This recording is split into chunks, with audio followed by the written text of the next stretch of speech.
Uwamurera Tonis est une mère célibataire de 3 enfants.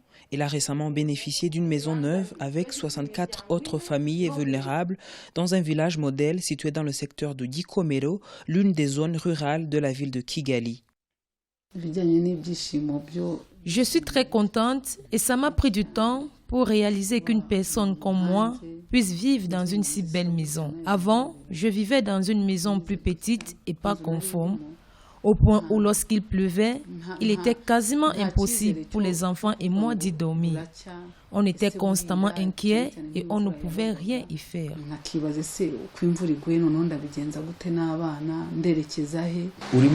Ce sont des maisons de 3 chambres avec salon, cuisine, douche et toilettes.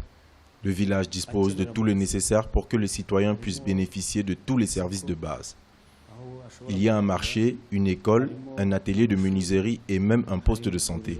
Notre gouvernement tient à ce que chacun puisse s'épanouir, même le plus pauvre.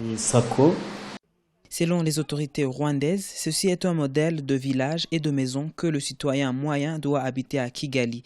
Seul problème, tout le monde ne peut pas avoir plus de 10 millions de francs rwandais pour acquérir une telle maison et le gouvernement ne peut pas offrir des maisons à plus de 60% de toute la population de Kigali. Celle-ci a besoin de logements abordables selon le rapport de la mairie de la capitale rwandaise.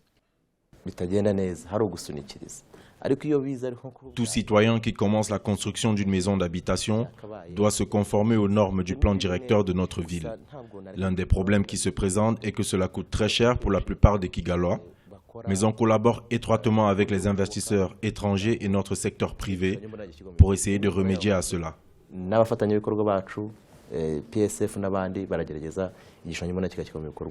Kigali compte actuellement au moins 20 projets de construction de logements qui vont augmenter de près de 20 000 le nombre de logements sur le marché à un prix variant entre 5 à 500 millions de francs rwandais. Selon des experts, la majorité des habitants de Kigali ne peut pas s'offrir ce luxe. Une étude du ministère rwandais des infrastructures indique que Kigali pourrait faire face à un déficit de 344 000 logements en 2020.